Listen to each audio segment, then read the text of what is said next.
maadjong buntag, maadjong udto, maadjong hapon ug maadjong gabi kaninyong tanan. Aniya no sab kining ubos ninyong salugoon aron pagpadayag sa mga pulong sa Ginoo nga iyang gihatag kanaho nga gamay. Mga igsoon, ang simbahan nga Katoliko wala gayud masadyop sa iyang gipanudlo mahitungod aning purgatorio. Kay mismo sa ang kasulatan, bisan dili mabasa litra por litra sa mayong balita Biblia ang pulong purgatorio, pero ang kahulugan sa purgatorio anaa sa Biblia. Kay mismo si San Pedro sa unang sulat ni San Pedro kapitulo 3 bersikulo 18 ngadto sa 20 nagaingon dito si San Pedro, si Kristo namatay sa makausa tungod ug alang sa atong mga sala, ang matarong alang sa dili matarong aron pagdala kanato ngadto sa Dios. Gipatay siya ingon nga tawo apan gibanhaw ingon nga espiritu, ug sa iyang espirituhanon nga kahimtang miadto siya sa mga espiritu nga nabilanggo. Mao kining mga espirituha matud pa ni San Pedro nga misupil sa Dios samtang siya mapailubon nga naghulat kanila nga sa panahon ni Noe naghimo si Noe arka. Naklaro kadyo mga igsuon ko diha ni Kristo nga bisan tuod sa gikaingon ko na dili mabasa litra por litra ang pulong purgatorio, pero sa gikaingon ko na ang kahulugan sa purgatorio anaa sa balang kasulatan. Kining lugar nga gihisgutan din ni San Pedro, dili po ni matawag og kuan kanang langit, kay nganong awalihan pa man nga agatong nahilangit na nga luwas naman to sila, og dili po ni dito kuan impierno, kay ang impierno wala na may katap kuan sinilutan naman to sila, wa na may kaling di na naman sila to sila dili naman to sila maka kuan kanang ang makalingkawas sa silot, kay gihukman naman sila sa Ginoo ug gitambog na sila sa impierno. Na mao kini ang gikaingon ko na nga ang atong simbahan nga Katoliko nagatawag inig purgatorio, lugar nga linisanan. Kay ang simbahan nga Katoliko sa gikaingon ko na wala lagi masadyop, kay naa man lagi mabasa ngani sa Mateo kapitulo 5 bersikulo 26 nga si Jesus nga niingon nga kung makuan ka dito, bilangguon ka dito aron hibayran mo sa hingpit ang imong multa.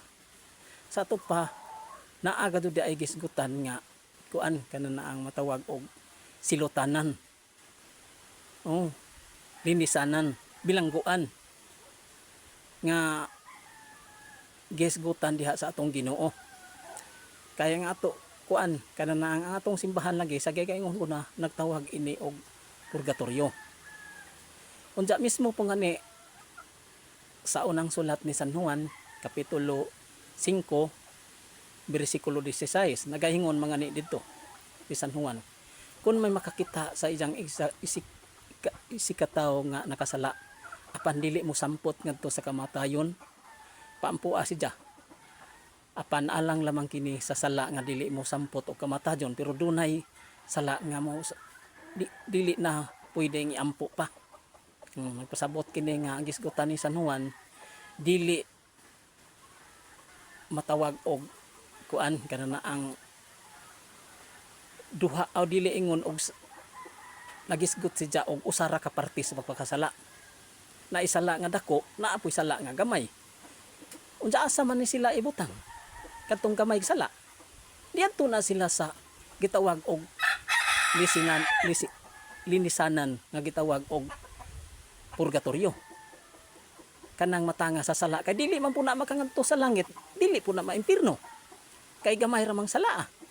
Kay matod pa dito sa kuan ipadayag kon Revelasyon kapitulo 21 bersikulo 27 nga walay makasulod nga mahugaw dito sa syudad o makaulawng buhat o bakak. Bisang nga ni gamay ra nga ni bisag bakak ra nga ni di makasulod sa syudad. nga mao ang gingharian sa langit. Unsa mismo pod sa Salmo 7:11, ang Dios matarong maghukom. Sa to pa bagoy matarong nga kadto nakasaha og gamay, ija na lamang pong ipirmon. Di simpre atong aning ibutang sa atong balaod sa atong gobyerno ug maghukman atong tawo nga sad-an, di gamay ra man puto hijag matawag og sentensya, silot. Kay gamay ra man gid nahimong sala. Sama example kanang nakapangawat og usa ka bukpan tungod sa iyang kagutom. Unsa nakapangawat og minilyon na nga salapi. Tinuod kawat man gihapoy balan diyan ang gamay rang katong nakapangawat og usa ka bukpan og tungod sa kagutom. Ug katong minilyon na nga kuan pagpangawat. Di simpre dili gajud sa ara pareho og kanan na ang kuan kanang silot. Mao nay ang adya nato pamalandungan, pero sa atong panahon karon daghan ang dili mo tuo nga naay purgatorio. Pero ug ato gud ning pamalandungan, kinsa man tang musupak niini nga naa man tay mabasa sa balang kasulatan. Mao nay atong pamalandungan unta nga kita pod nga mga Katoliko, ang adya unsa gud unta pod magkatuon aron pod kita makahibaw pod kung unsay ipadajag sa Ginoo diha sa balaang kasulatan. Mo nay ang adya nato pamalandungan nga sa gikaingon ko na ang atong simbahan nagatudlo man nga aduna gadyoy purgatorio. Busa ang dili ta angay musupak nini nga gi panudlo sa atong simbahan, kay mao man kadunay mabasa po nato sa balang kasulatan.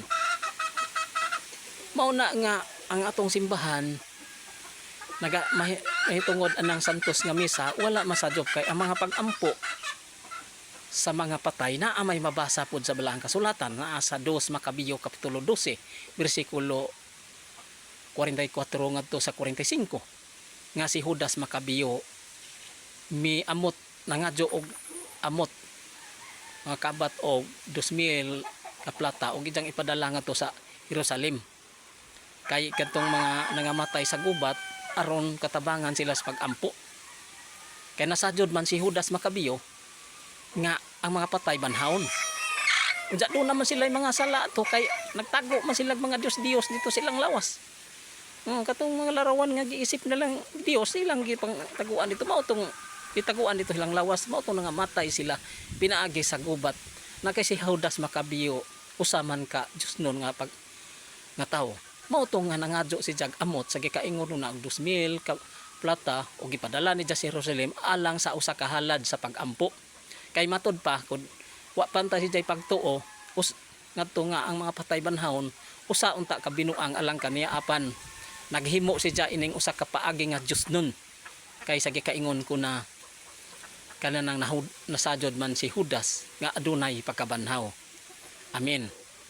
Busa mga igsuon ko diha ni Kristo, ako nag-auhag kaninyo nga kita unta nga mga Katoliko o kadto po mga dili Katoliko nga makapaminaw nini, makakita nini nga unta magsusi unta po sila sa kamatauran kung unsay naa sa balang kasulatan.